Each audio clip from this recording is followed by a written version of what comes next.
objective list of overrated albums is here for you to enjoy. They've been chosen by Andy's patrons to amuse and to annoy. No artist is too important for us to put them down. So settle in for this epic pick, which will send away that frown.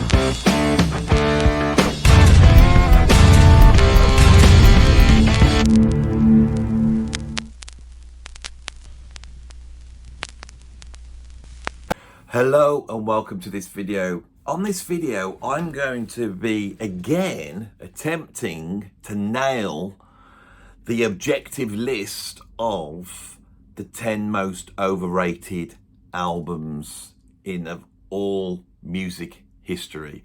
Now, you might be asking why you're doing this again. Well, this is a completely different list. My original list was my sort of opinion. Over the past few weeks, I've been working very closely with my patrons to really identify a whole bunch of overrated albums. So not just using my opinion, but using the opinion of my patrons who were very knowledgeable.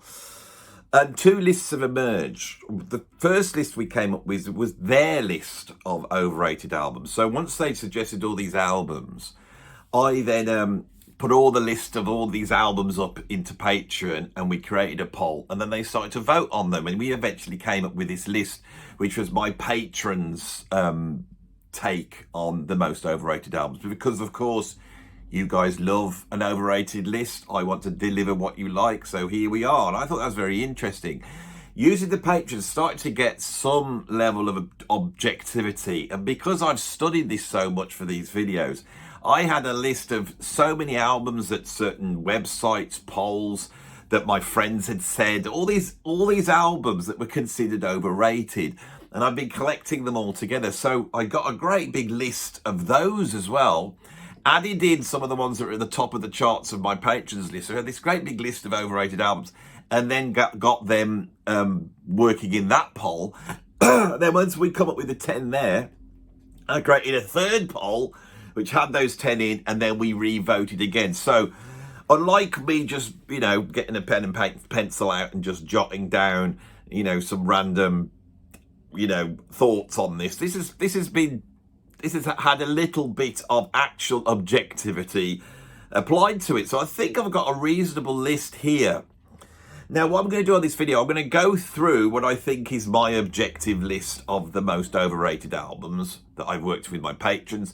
And then once that is done, I'm going to go through my patrons list as well. So you get two overrated lists for the price of one. Obviously, some of the albums will be on both lists, so I won't go into those albums so much on the second list. So it should go a little bit quicker. So if you're ready, sit down, get yourself a cup of tea. We are now going to go through the 10 most overrated albums of all time, the objective list, the Bible of overrated albums, videos. This is the one. Don't go anywhere else. They haven't done the research that we've done, right? Me and my patrons have nailed it. The subject can be closed now, and hopefully it will. Anyway, so we start off. So at number 10 on my objective list of the most overrated albums, we have Blood on the Tracks. Now, before I get into it, the sort of Bible for this has been the Rolling Stones list of greatest albums of all time. If an album is in that top 20, and I don't think it's so good, and my patrons don't think it's so good, and no one's really got a good word for it, we know that this album's definitely overrated, and we can prove it by going, well, Rolling Stone have put it in the 4th greatest album in the history of all albums. That's the 4th greatest albums out of all the millions and millions of albums that have been made. Now, it almost seems that Bob Dylan has to go on that list. Bob Dylan's influence is huge on rock music, popular music. His emergence in 1963 really changes rock music. It makes it more serious. It makes it more individualistic. His approach democratizes rock music, so people who can't sing that well can come in as long as they've got something to say. It politicizes rock music. His influence is incredible. And I'm totally aware of this. And those first few albums, his first albums with the cover version and the follow-up album where he then moves to doing original material, and then he springs into like sort of electric instruments. That run of albums is monumental. And I would have no problem with any of those albums being on the list, even though, to me personally, and to a lot of music fans who I think are followers of this channel, there's not much musical stuff to listen to. It's a lot more about hearing the vibe, listening to the lyrics, and appreciating what it stands for culturally. But for me, I've never been a fan of Bob Dylan, right? So after that, he starts to do all sorts of strange things. There's all sorts of strange albums. And I think the critics, by the time he got to the 1970s, really wanted him to make a decent album. And in the early 70s, what year is this? Oh, I haven't got it there. I think it's about 1972. Is it Blood on the Tracks? 73, something like that. He goes into the studio, and what he's got is a nice backing band. There's a sort of sound that had emerged in the early 70s. It's a warm, funky, almost like studio session sound. And this album has a touch of that. Musically, it's quite pleasant to listen to. I would say even middle of the road. Okay?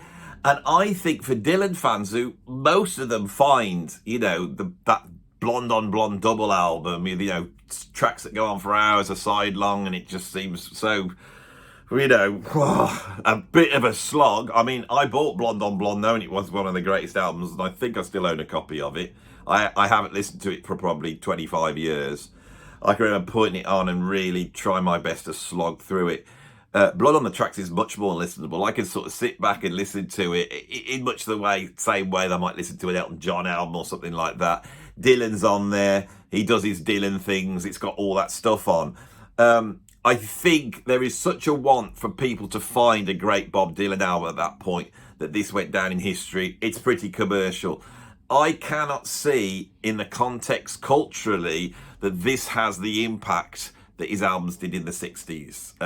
I don't think Dylan was able, once he'd made the statement he had in the 1960s, to then really carry on and do anything more than that because of the nature of what he did. Once singer-songwriting had been invented, that sort of simple, 3 chords of the truth thing and all that stuff that he really is the pioneer of, suddenly everybody's doing that. And he's just another singer-songwriter. And the only reason why this is happening is because the critics need to place him in such a high position. So if you're doing a top 10 albums, you have to go, what Dylan album shall I put in?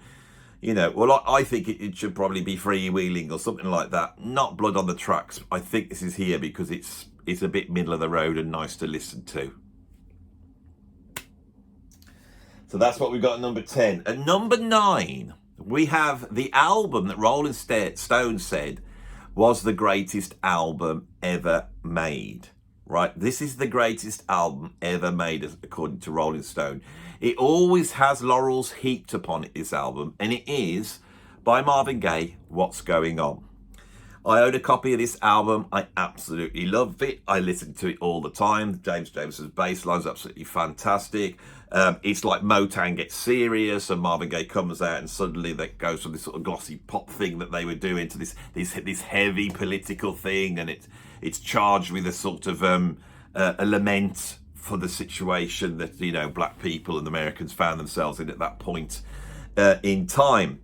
It is a great album, without a doubt, and I'm not going to say it's not.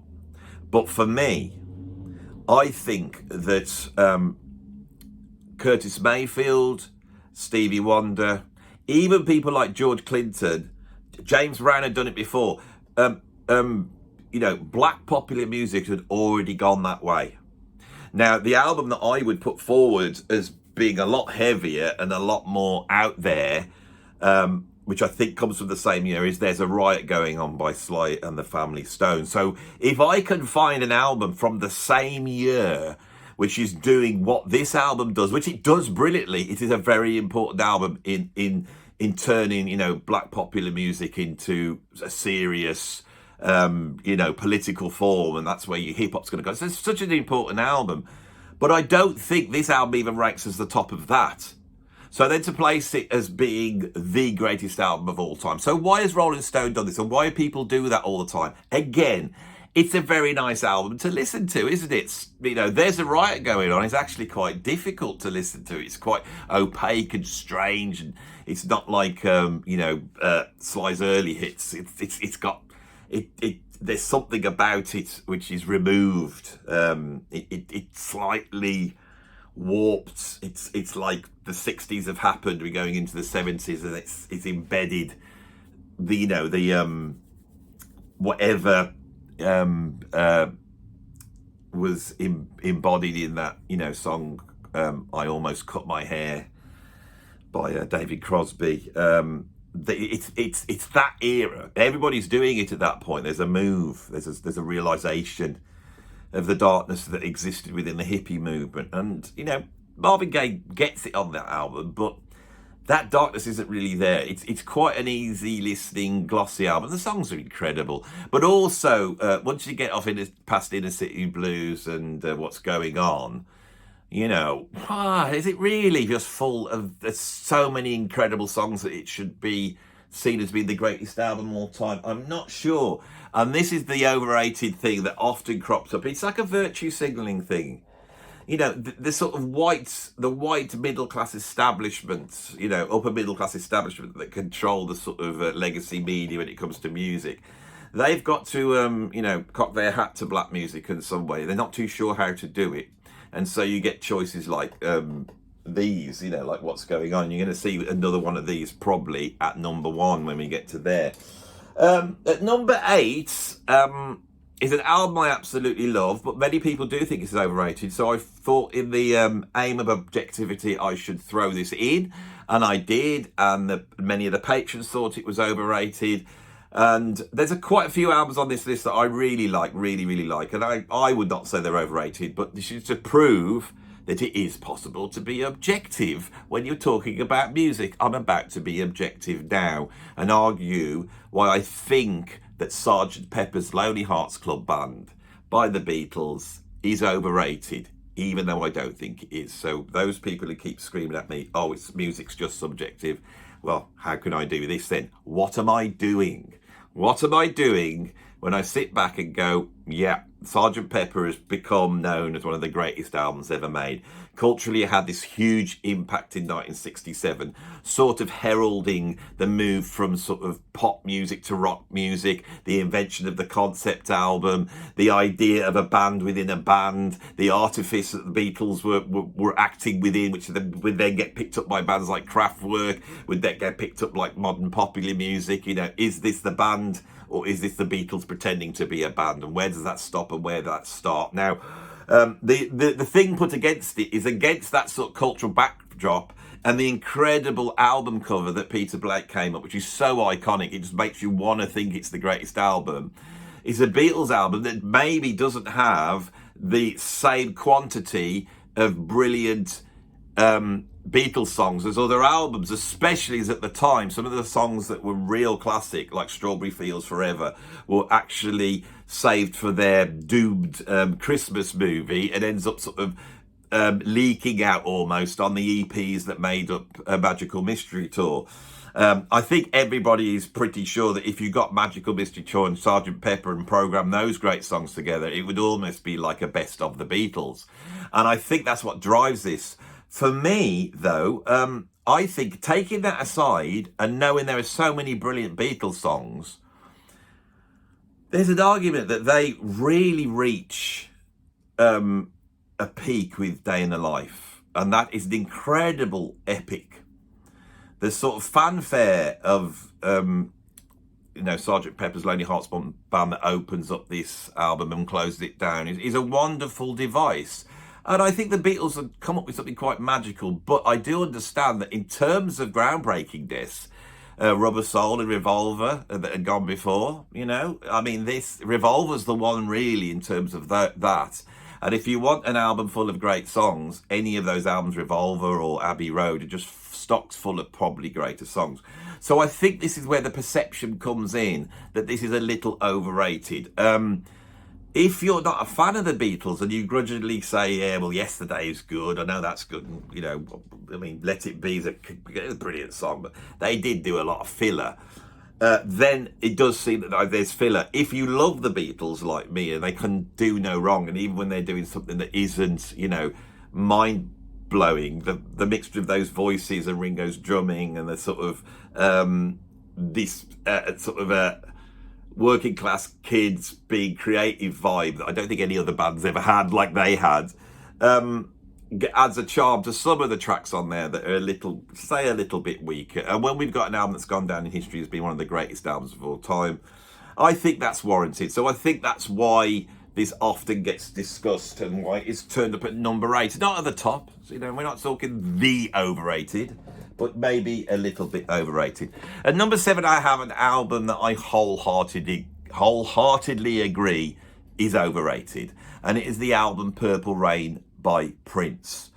This album, for me, is not my favourite Prince album, and I don't think it's his best album. I don't think it's his second best album, or third best album, or even fourth best album. In fact, I'd have to go quite a long list down the line until I get to albums like Emancipation. And then even then, I think if I had a choice between chucking Purple Rain and Emancipation, I'm going to chuck Purple Rain. I am a huge Prince fan, all right? That first album, when he's playing all the instrument and he's sort of taken sort of Sly Stone and Stevie Wonder and this heavy funk thing and a little bit of James Brown, a little bit of Carlos Santana, and put it all together, it's just so funky and cool. And then he moves towards this sort of electro black, you know, soul thing with albums like Controversy, you know, and they're wonderful, absolutely wonderful. And then he decides to make this film, and this is the soundtrack to a film. And so for me, that need to create songs that would fit into this, in reality, quite awful storyline and film. I mean, I loved seeing Purple Rain at the time because I got to see Prince, and I loved this idea of this band, you know, had a residency in this club, and Prince could just spend the whole week just being Prince and just thinking up genius things and then go to the club and perform it, you know. And if he got upset by something, it would come out in the film, and all this sort of unreality that went on in there. But there was some quite preposterous stuff in there. And the big thing for me with Purple Rain, which no one's ever said, is he's in love with this Apollonia girl. There she is, statuesque and tall, you know, long dark hair. And Prince is tiny. He's this little chap's coming round all the time, you know, getting her on his bike, and she stands on his bike and he's literally winds off. And I gotta be honest, they just ruined it, and it's so cheesy and I don't know. And then the album has got Let's Go Crazy on, which is great. It's got When Doves Cry, which is truly one of Prince's best. But after that, it's all a lot of 80s nonsense, isn't it? All DX7s and too much, you know, gated reverb. You know, as soon as he gets out of that, you know, and he then makes Around the World in a Day, and then Parade. Parade is much better than Purple Rain. And then he does Sign of the Times, and anybody who knows Prince knows that that's the masterpiece. Love Sexy is incredible. The critics were going off him at that point, so they weren't giving albums like Love Sexy, you know, the accolades it deserves. This is a monumental album. The Black Album, my God, that on bootleg, incredible. And right up to, you know, even albums like Diamonds and Pearls, you know, and the one that's got The Most Beautiful Girl in the World. I mean, these are iconic songs.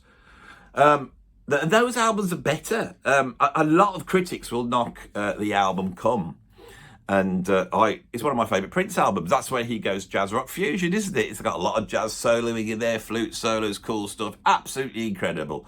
It's just, Purple Rain's just not that good. And yet, you know the critics are going to go. And that's the one that's going to come up in the top 10 or top 20 albums of all time. And why? Because, again, people go, we have to have a Prince album. And then the idiot mainstream media critics go, what album's that? I don't know, because I don't know anything about music, really. I only know about me and being part of this sort of coolness. And I would go, it's got to be Purple Rain. Yeah, Purple Rain, great album. When Doves Cry, great. And that's it. It ends up on the list. Well, rubbish. Now, the next one we've got, is really disliked by my patrons. And I had to step back and have a think about this. And it is quite troublesome. And I think it definitely deserves to be here at number 6. And it is Metallica. The album Metallica by the aforesaid band Metallica, known as the Black Album, right? The embodiment of Smell the Glove in reality. You know, truth is stranger than fiction. And in 1982, when we all watched Spinal Tap, we thought how ridiculous it was that they were bringing out an all-black album, and how stupid, you know. And then you went with the Beatles did the White Album, and then AC/DC did do Back in Black, and you know that's what they're pointing to. And then Metallica come down, almost like not realising that we've already got the joke and it's already been done, and they bring out this Black Album. Or did they really mean it? We don't know. But for most people who love Metallica, who discover them, you know, maybe with the first album or Ride the Lightning, and Ridden the Lightning up to the genius masterpiece, which is Master of Puppets, which to this day when I put it on, it's unbelievable, the cohesion and intensity of that groundbreaking album. If Master of Puppets was in the top 10 albums of all time, no problem, right? Absolutely no problem. I'm not going to split hairs. I'm not going to say what about, you know, Slayer, Raining Blood, you know, and all these. No, Master of Puppets is probably the greatest thrash metal album of all time. Metallica are trading on this idea, this no nonsense. They're proper metalers, you know. They don't do pop videos. They don't do that type of PR. Anybody who wanted to watch them had to get this sort of. They brought out this videotape, which I bought. It was lots of VHS awful recordings of them on tour. That's all you're gonna get. It was like a punk aesthetic. Massive Puppets comes out, Cliff Burton gets killed, the classic lineup's gone, they reform, they go back into the studio, and they make this sort of double album. This is going to be the masterpiece of Justice for All. The mix on that upsets people a little bit. I don't quite get that. I thought And Justice for All was absolutely incredible. Not quite Master of Puppets, but in terms of this sort of progressive lavishness, absolutely wonderful.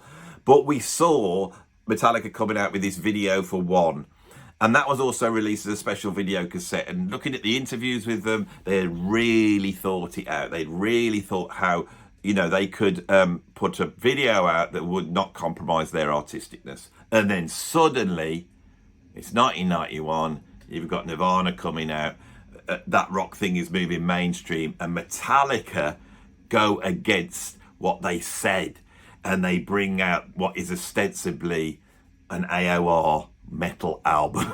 It's like they take a pinch of Bon Jovi and a little bit of Meatloaf, perhaps, you know, a bit of Guns N' Roses, a bit of grunge, perhaps, you know, they mix it all together, maybe a touch of Kiss, and they come out with an album which is, well, a little bit like Red Hot Chili Peppers. They did the same thing, didn't they, in 1991? Up until then, they'd been this sort of besocked loonies jumping around playing this incredible blend of sort of rap and funk metal. And then suddenly in 91, they bring out Under the Bridge, and suddenly they're songwriters. And I prefer the early Red Hot Chili Peppers, but I'm not so stupid to not know that those later albums do contain better songwriting. This album contains better songwriting. That's the whole point. You know, when you see that video and, you know, Metallica are all sat there, and then Elton John comes on and he says, "You're brilliant songwriters," and you see James Hetfield almost like a tear in his eye, because that's what makes Metallica different. The reason why they're not Sepultura, you know, or any of those bands, is because they were actually very good songwriters, and you can see that in Embryo and Master of Puppets. And so here they go towards songwriting, and it creates a split against true Metallica fans who feel like they went a little bit against their thing, and it sticks in their throat, as it does for me, when, you know, some 60-year-olds, you know, rock up and, you know, I say, "What song do you want to do?" And all these little kids of 15, 16 start to go and start playing Enter Sandman, which is a song about a child not being able to go to sleep because they're scared of something that might come out under the bed. And it's sung in these menacing tones, but it's about as menacing as bloody Monsters, Inc. You know, it's...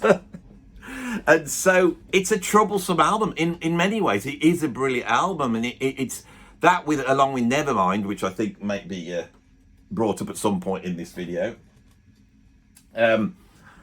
It brought rock mainstream, and when you bring rock mainstream, there'll always be those who won't like it. So is it overrated? My personal opinion is I don't know, but there's a lot of people who think it is. And I think the only way to establish that would be to actually look at the songs. And I think the songwriting across the whole album is pretty good, to be honest. I don't think it's like they got one song and the rest is rubbish and it rests on that one song. There's some good songs on there, and which at that time made them an MTV staple.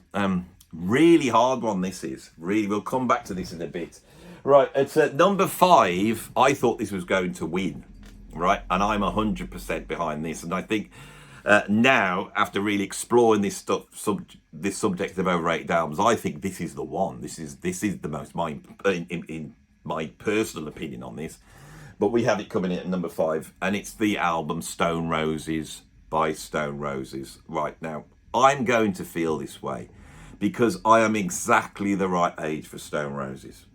Okay, in the 80s, I went to art college, and all my friends at school who were listening to Duran Duran and Culture Club and Frankie Goes to Hollywood, I swapped that for a bunch of mates who had crimped hair and were listening to The Cure and The Smiths and other bands of that ilk, you know, Sisters of Mercy, Mission, all that sort of gothy, undergroundy thing, right?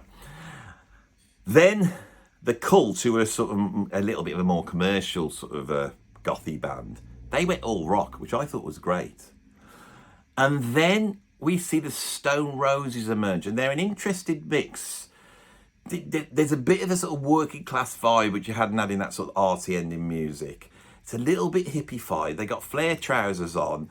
They've got a nod to what's going to happen in dance music. They've got a nod to what's going to happen with Oasis. And in that way, they were ahead of their time in a way. Stone Roses then become the band to the generation that comes on in, and the Britpop, you know, bands that came out, they're like, this is the sort of Genesis band for them.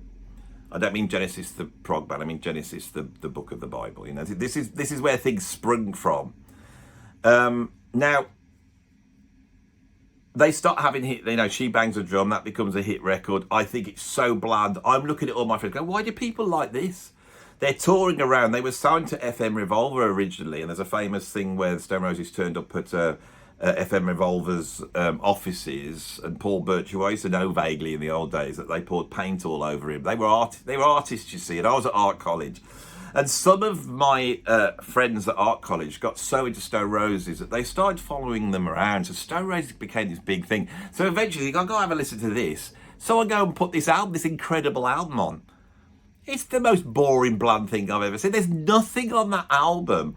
Stone Roses were completely about their look, their flares, the sort of overall sort of 60s vibe, the sort of reaction against that uptight early 80s thing, and then bringing in a little bit of the hippiness. All that was in Stone Roses. But in terms of an album, that wasn't that great. Now, as I say Stone Roses, everybody out there is going to go, yeah, but I like Fool's Gold. But that then came out, and that was amazing. And I think a lot of people, they hear Fool's Gold, and they go back and hear sort of bland, middle-of-the-road indie stuff that's on that first album, and you wonder what it's all about. Ian Brown has gone on to have a brilliant solo career, and he's done some incredible stuff. So I'm not against them, you know, but I don't think that album's good at all. And I think there's a weird nostalgia for it of a certain generation that I'm so close to that it sticks in my throat. So I really think that this album is overrated. Let's move on. Now, that's number 5. At number 4, we have the biggest selling album in history, Thriller. So a little bit like What's Going On, the critics think it's the greatest album of all time. The biggest selling album of all time has to be overrated. There's no way it can live up to the sales it had. The argument again is this thing that's there's loads of rubbish songs on there. You know, it started off with that track that he did with Paul McCartney. Is that The Girl Is Mine? It's ropey. you know, I mean, Paul McCartney managed to sort of ruin Stevie Wonder with Ebony and Ivory, didn't he? And then he ruined Michael Jackson with The Girl Is Mine. It's so cutesy, you know. And the thing is, we all know this is coming off the Wall, which is a perfect album. Every track on there is absolutely incredible. The production, the funkiness, the lavishness, the hooks. It's just this incredible album. And there are a whole bunch of not so strong songs on Thriller, maybe. And then things like Billie Jean, right? And what's the one they did with Eddie Van Halen? Can't remember. This is what happens when you get old. The most obvious song in the whole. But I've done whole videos on this tune that he did with Eddie Van Halen. Beat It. I had to sing it in my head. All right. And then Vincent Price cropping up and all the MTV videos and all that. And then you look at it and you go, well, I don't know. Now, I got to be honest, I do love Thriller. I do love Michael Jackson. There is an argument that Off the Wall's better. There's an argument that Bad is better. And I would go with all that. The thing I love about Thriller, it's the biggest album of all time. And you buy it and you put it on and that first song kicks in, Want to Be Starting Something. And this is not what you would expect from... this is not what you would expect from the biggest pop album in all time. This is heavy. And you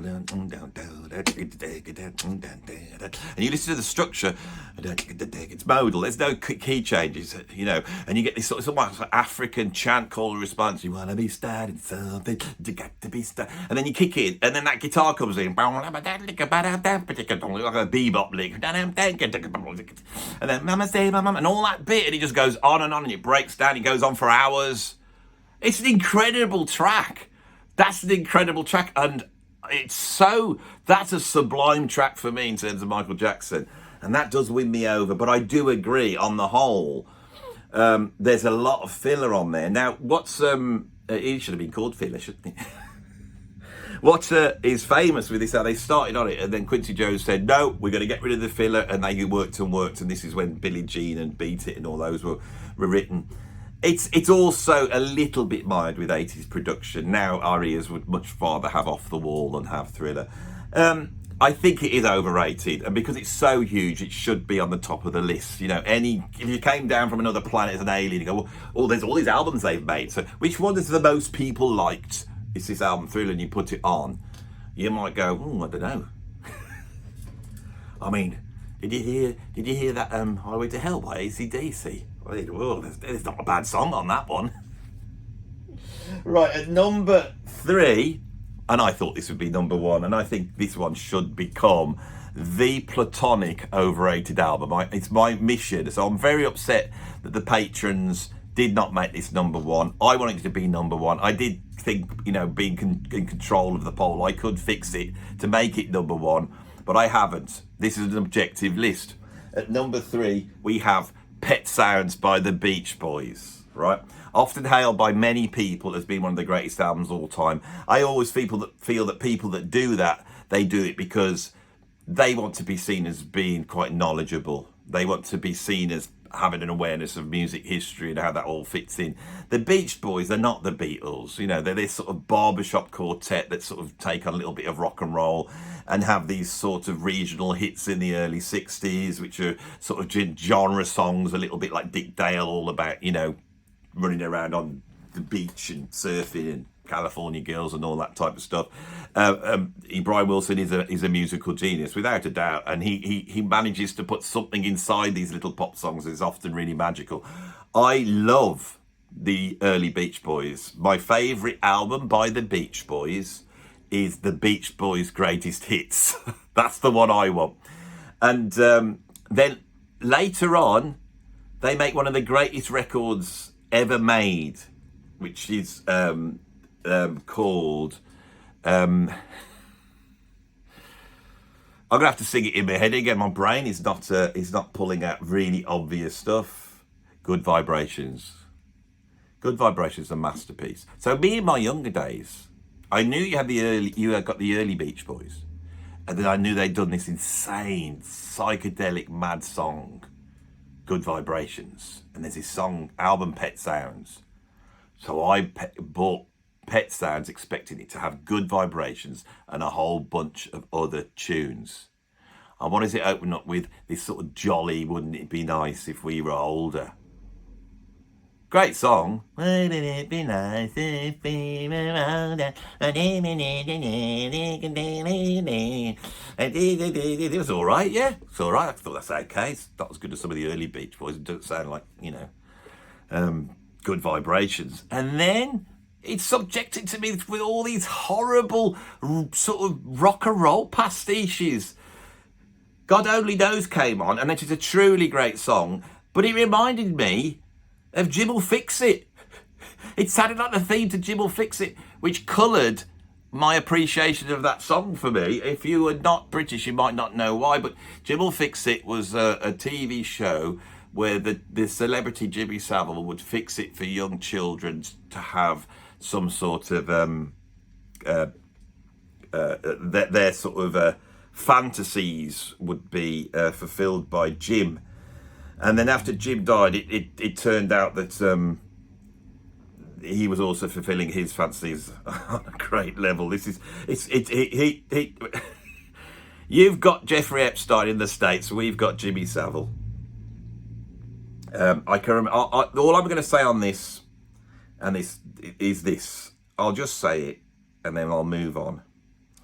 I can remember when all the stuff came out about Jimmy Savile, that someone rang up a radio show, and they said, "Oh, well, I was on Jimmy Savile when I was a young kid." The DJ, the idiot DJ, said, "Oh yes, what was he like?" "Oh, he was fine with me. Yeah, I really enjoyed it." And then she said, what was your fix it? What did you ask him to do? And he said, "Oh, I wanted to milk a cow blindfold." Anyway, and at number 2, we have another album. So we really get into the number 1 spot here. Number 2 is Nevermind by Nirvana. Right, I love Nirvana. I like that album very much. I gotta be honest, when the album came up, I was already in on it. Not so much Nirvana, but I liked Soundgarden and there was some other bands around like then, so I was sort of aware of it. And when the album first came out and Smells Like Teen Spirit happened, which I thought was great, and then people had the album, I go out to people's houses, they put this album on, and it hadn't got to that sort of special status. I would hear it and go, "Well, yeah, that's all right," and then it's a bit all the same, and the songs aren't that strong. And again, there's maybe three good, really, truly brilliant songs on that album. When In Utero came out, the follow-up, I thought that was a stronger album. A lot of hardcore Nirvana fans feels that Bleach is a stronger album, but of course, this is the album that took heavy metal, punk, sort of that Black Sabbath aesthetic, even that heavy King Crimson aesthetic, so almost like avant-garde, Sonic Youth, the Pixies, Pavement, all these bands that Nirvana are able to box up, right, which is an achievement, and then get it to sell 30 million copies, ruining proper heavy metal forever. That's the bottom line. Now, you could either see that as an achievement and go, look at what Nirvana did. And it was so huge, and it was so popular and commercial, and it was so moving metal from being this sort of obscure, like almost like revolutionary, youth, showing their aggression, to becoming something that you would just have with McDonald's, that upsets Kurt Cobain so much that he ends up topping himself. I don't think that's why he did, but so this is the story of this album, and you either give it credit for doing that or you don't.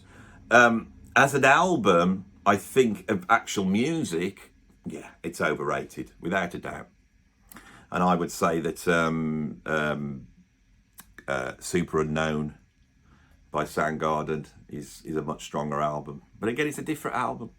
So that's why I've got number 2. So number 1, the most overrated album of all time has to be something that's, although everyone rates it, it's got to be pretty bland. And I think this is right, because what we got at number 1 will be a letdown when I say it. If I say Pet Sounds, it's like everyone will go, oh no, it's brilliant, Andy. Oh no, I agree with you, and it's a big argument. Never mind. All these albums here could have their fans, all of them. But does anyone really give a toss about this album? But it keeps cropping up in the best album lists of all time.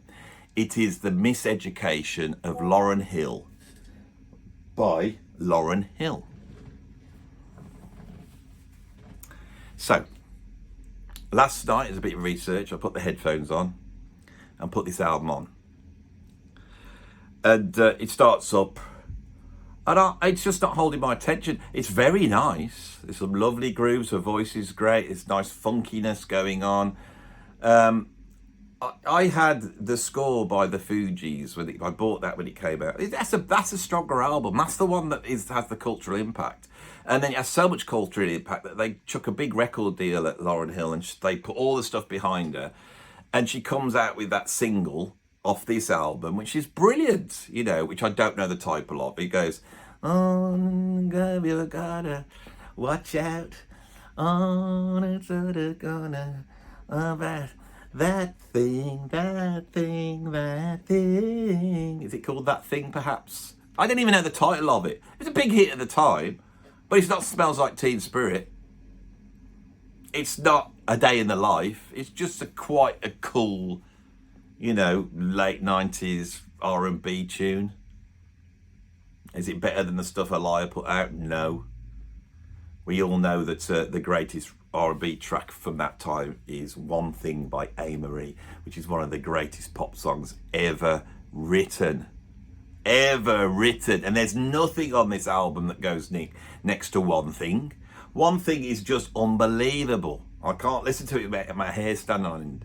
It's got a touch. It's not really like it's not really a sort of, you know, that sort of post hip hop soul rare groove thing, which we could put obviously Maxwell in, or Jill Scott, or Erykah Badu, or Michelle Ndegeocello. That had already happened, right? This is influenced by that. This is just a bland album. It's not a bad album. It's a good album. You know, in 1998 or 99, whenever it came out, right? I'm just going to turn my computer off because every time I get a message coming in, it's bleeping, and I didn't realise that. I should have done that before I started. It's not a bad album. It's a good album. People who, you know, probably put. Does anyone even listen to it now? So why is Lauryn Hill getting this accolade? It's a little bit like that Lemonade album that Beyonce made. It's a really good album. I did listen to it. It's a good album. There's some nice stuff on there, and it's conceptual. I'd say even that album's better than this, to be honest. But that album sort of takes its lead from this, you know. I think Janet Jackson was making albums that were as good at the time. I mean, it's just, why is it? And what it is, it's virtue signaling. It's that sort of white elite which run mainstream music criticism, which informs this type of thought. You know, that are going to love Joy Division, and they're going to love the Stooges and Iggy Pop, and they're going to love, like, you know, Horses is going to get in the list somewhere from Patti Smith. I mean, who likes that album? You know, the sort of middle class types that think the Ramones is really cool, and it gives them cred to like the Ramones, you know, and all that type of stuff. The only cred that Ramones had for me is that Lemmy liked them, and I think Lemmy liked it because he liked them.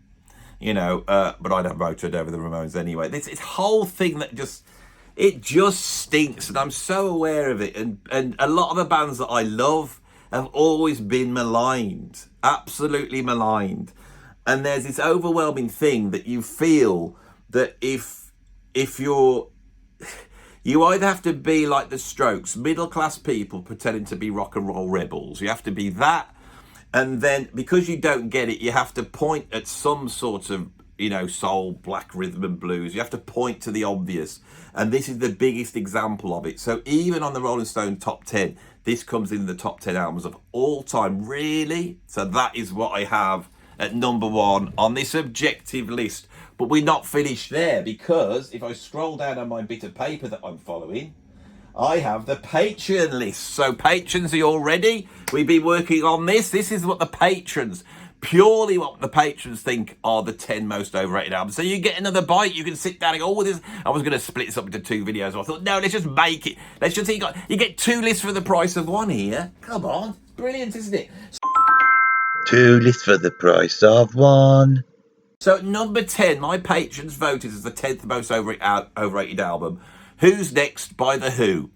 I have felt that this, I've spoken about this on other videos. Yeah, totally overrated. I like The Who. You know, I had the best of The Who when I was growing up, which sort of covered them up till around about Tommy, and then I had another greatest hits, which was their same songs. That was the only 2 albums I had by The Who, was the greatest hits, and things like I Could See for Miles, all that, I'm a Boy, or whatever it's called, or you know, and My Generation, and they're all incredible. I love them. You know, Pinball Wizard, all brilliant. I love them. And so I went and got Who's Next because everyone said that was their best album. And yeah, it starts up, Won't Get Fooled Again. Bloody hell, yes, brilliant. And after that, it's just okay.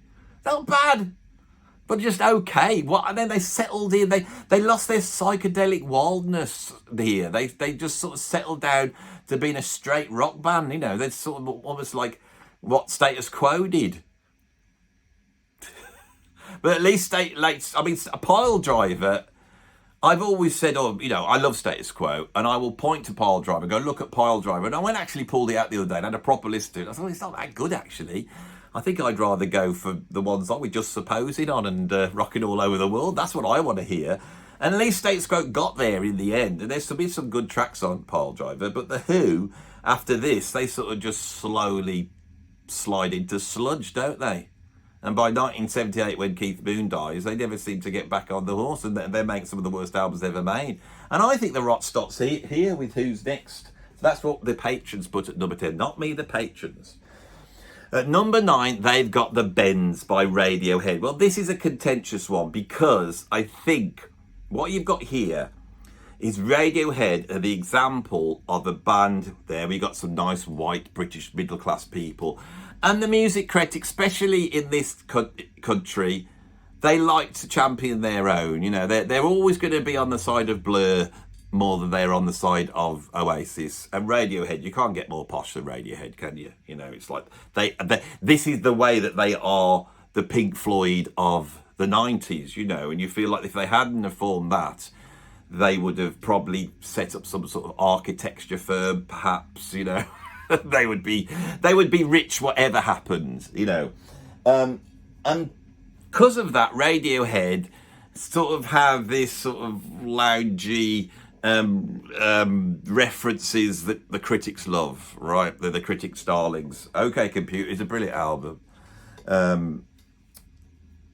The first album is rubbish. All right, absolute rubbish, and everyone knows that. Can't remember what it's called now. That one, Pablo Honey. That's the one. That's just rubbish. This sort of post-indie British grunge. Don't really know what they're doing. Then they come out with The Bends. Now, I think The Bends is pretty good, actually, myself. But are the patrons reacting to that sort of critical thing that from this point on, you know, they can do no wrong, and there's a lot of people out there putting up with their sort of, you know, post electronica albums, Kid A and I love those albums, and I do love The Bends. I don't know with this one, to be honest. I don't really want to say much about it, to be honest. This is what the patrons thought. They voted it in. And I think it's pretty good, really. And I don't think it actually has. It doesn't have the sort of. It's not rated that highly. There's an argument that could go for OK Computer, but I think OK Computer is a pretty brilliant album and does live up to the hype. I don't know. I don't know with this one. I got a feeling that some people think, yeah, this is transition. They're going towards OK Computer. This is a really strong album, got a rubbish. And I think there's an honesty there in the way people perceive this album. Let's move on. I don't know what to say about that. I don't know what to say. Of course, the record Creep secures them in music history. It's like a big MTV hit, and it is a great song again. You know, and that is a great song, and it's not overrated. And then all that figures in this history, I think. I don't know. I gotta be honest, I didn't listen to them until OK Computer came out, and I bought that, and I was like, oh, this is a bit proggy. And then I gotta be honest, when Kid A and Amnesiac came out, I just loved those albums. And my favourite song by Radiohead is Pyramid Song, which is almost sublime. It's mystical. It's a mystical track, that is. Absolutely mystical. Anyway, don't know what to say about that one. And the next one is at number 8. We have Crime of the Century by Supertramp, which often comes out in the sort of top 10 or 20 progressive rock albums of all time. This is a progressive rock album, isn't it? Right, so let's talk about Supertramp, right? Which is a band I have never listened to that much, and I do like some of the stuff they do. And I've got to try and remember stuff in here. Let's just pull something up here. So I've got a little bit of a prompting. Where are you? Okay, lovely. We don't want that one. Sorry about this, folks. I might edit this bit out. I don't know.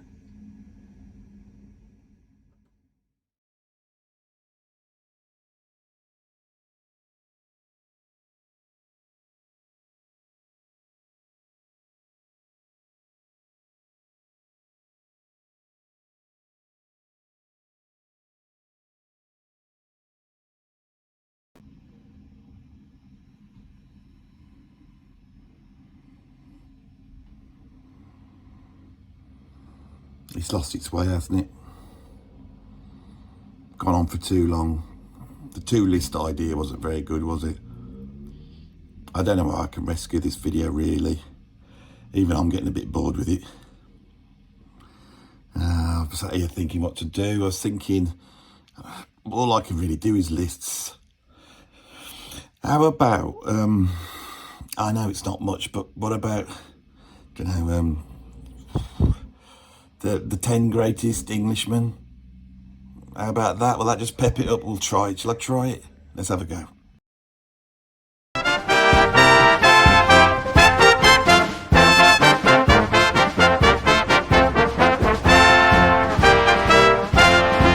Braving the waves for our homeland so dear.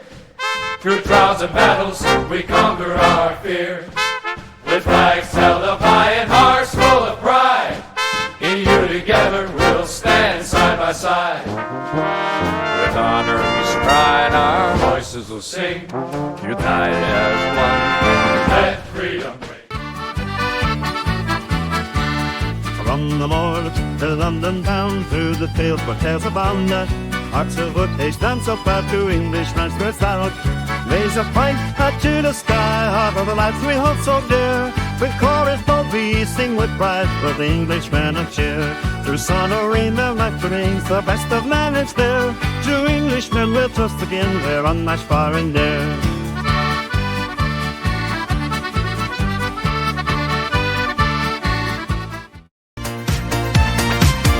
Raise your pipes, salute the Union Jack. British pride, there's no turning back. With hearts of gold, we lead the pack. Every Englishman stands tall, that's a fact. When the brass band plays,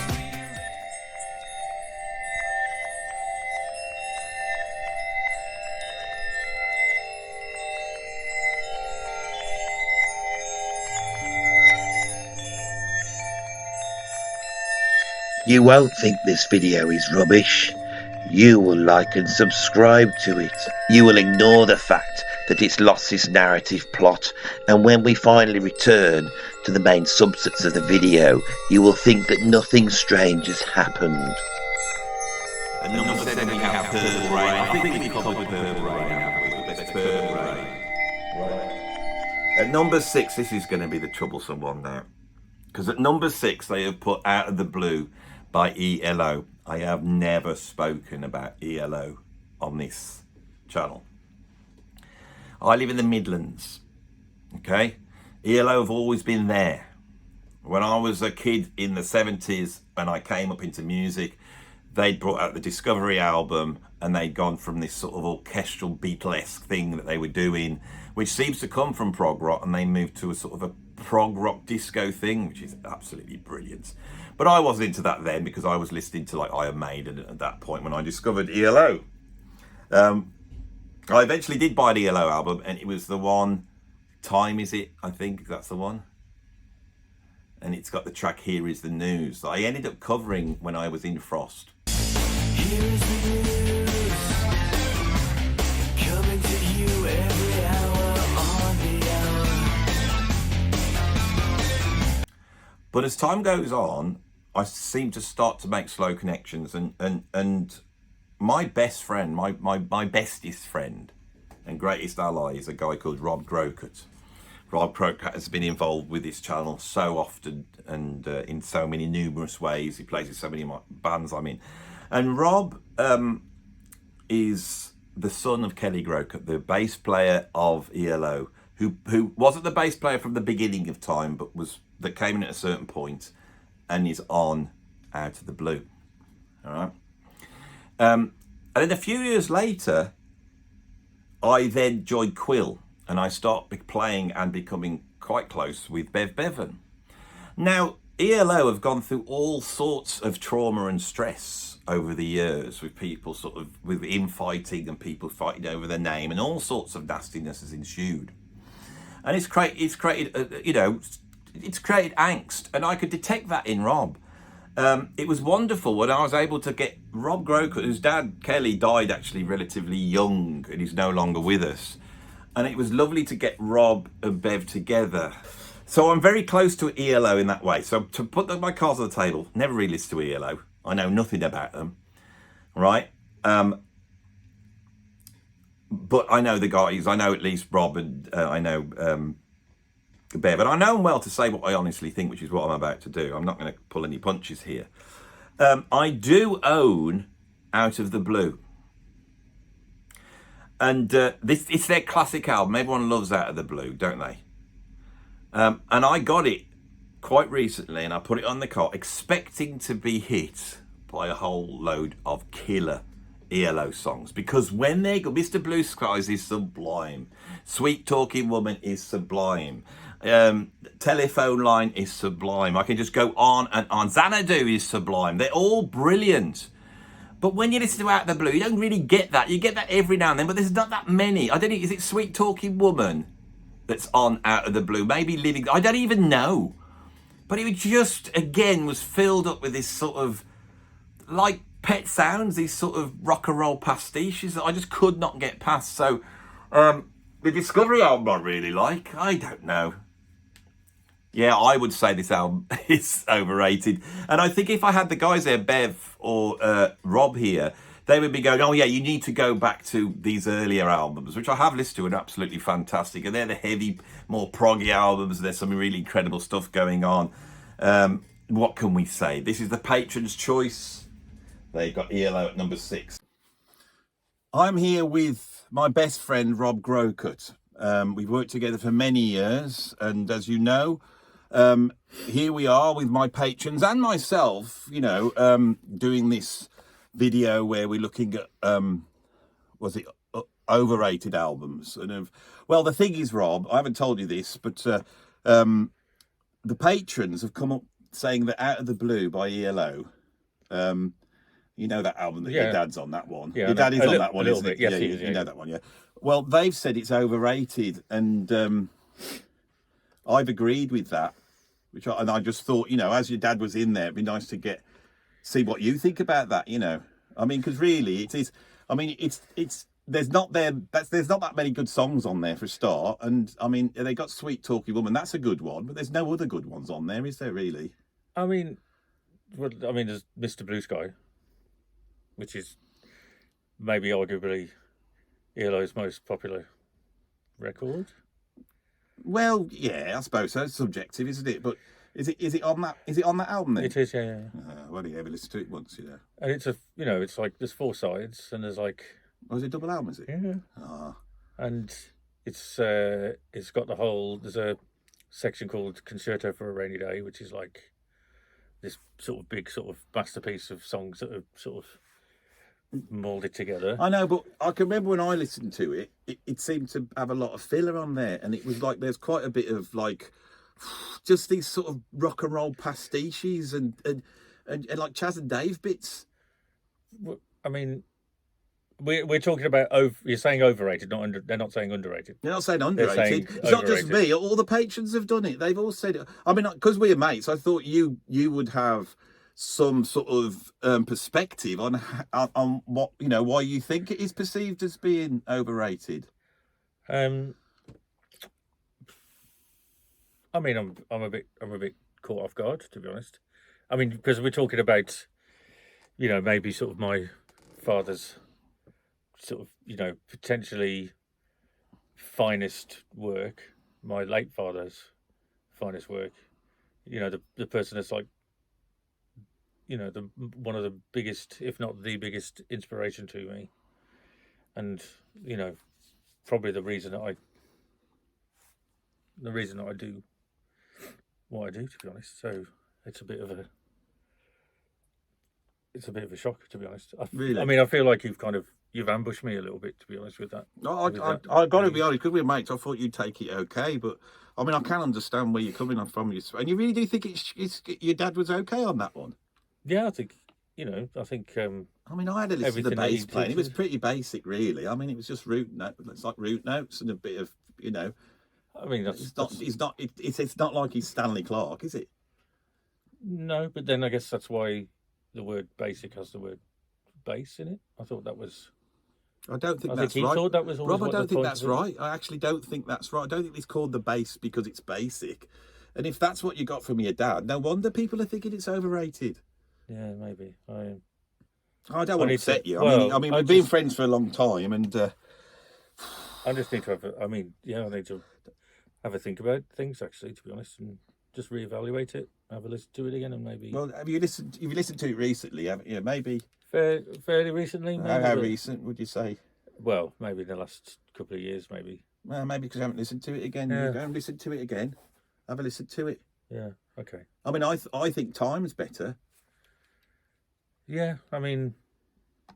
Yeah, maybe. I mean. But that's not what overrated. I mean, people like that one. I mean, that is probably correctly rated. But really, out of the blue, everyone thinks it's bloody amazing, don't they? And you think it's amazing, don't you? Yeah. Yeah. I did. What about you, Richard? What do you think? Have you heard it out of the blue? You could talk, Richard.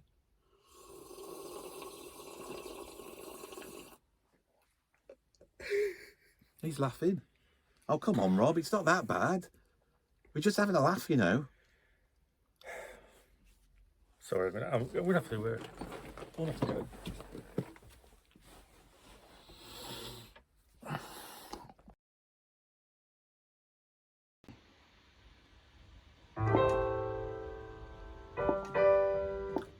Got it wrong. Do it again.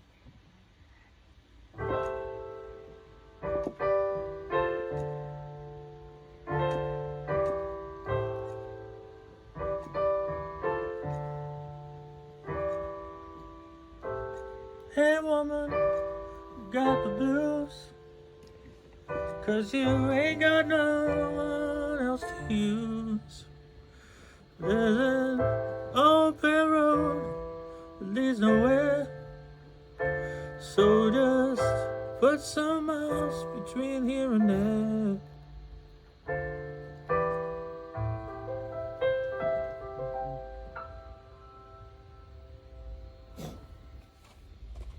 At number 5, we've got In Through the Outdoor. Yeah, I totally, heartily agree. with this. I love Led Zeppelin. Every album's a masterpiece. Every album I can put on, even Presence and Coda, I can put them on and I can listen to them for 2 weeks solid, and I will love every bit of them and never get fed up with them, except for In Through the Outdoor, that virtually has nothing of interest on there for me. The sort of spark and life and everything that I associate with Led Zeppelin is not on that album.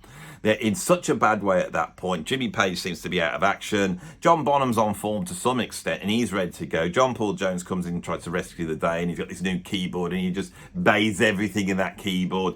They don't seem to be that inspired. They seem to be more happy to create, again, these sort of rock and roll pastiches or whatever you want to call them, the comedy songs like Hot Dog and all this, you know, sort of... And they did it on House of the Holy, but I like that album. Curious Alhambra has a promise of being one of their big epics like Achilles' Last Stand, and that's okay. That was always my favourite one on the album, but I only actually liked the first bit when it kicked in.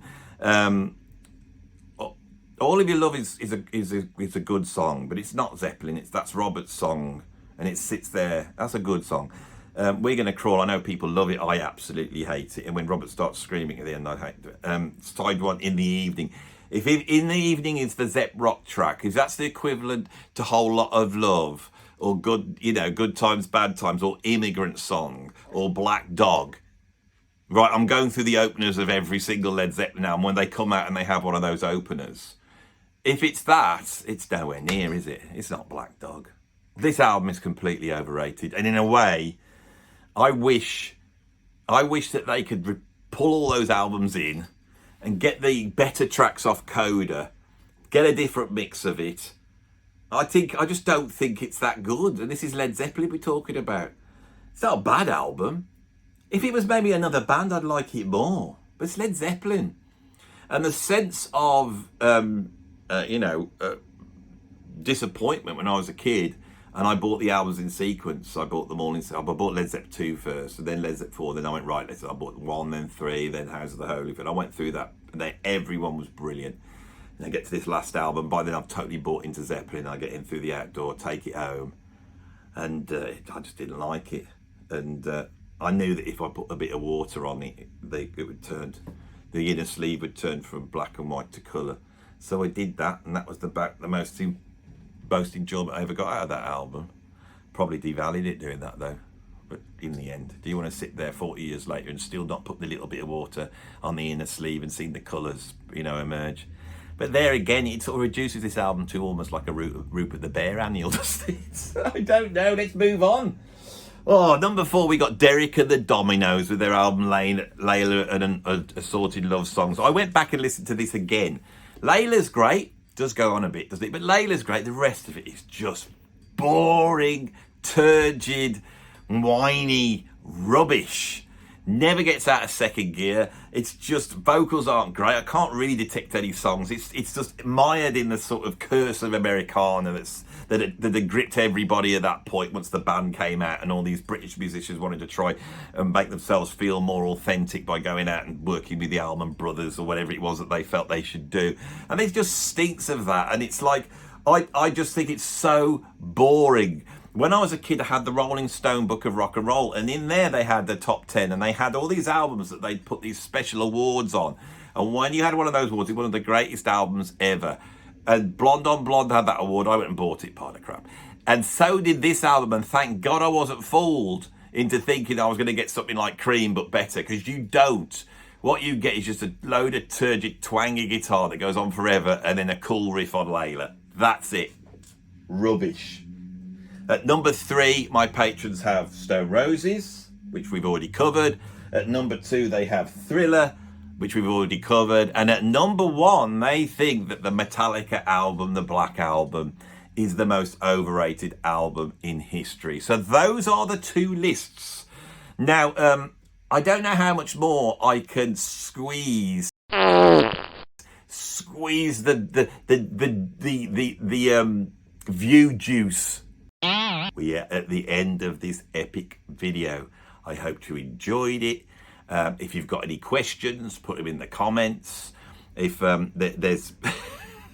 I've never said that before. I always say the same. Have you got any questions? Have you got any questions? Andy, where do babies come from? Shut up. And I'm a bit worried because I think I don't usually crack jokes of a dubious nature, but I did in this video. Down at the end, I will mention the fact, and if anyone got offended by that, I do apologise.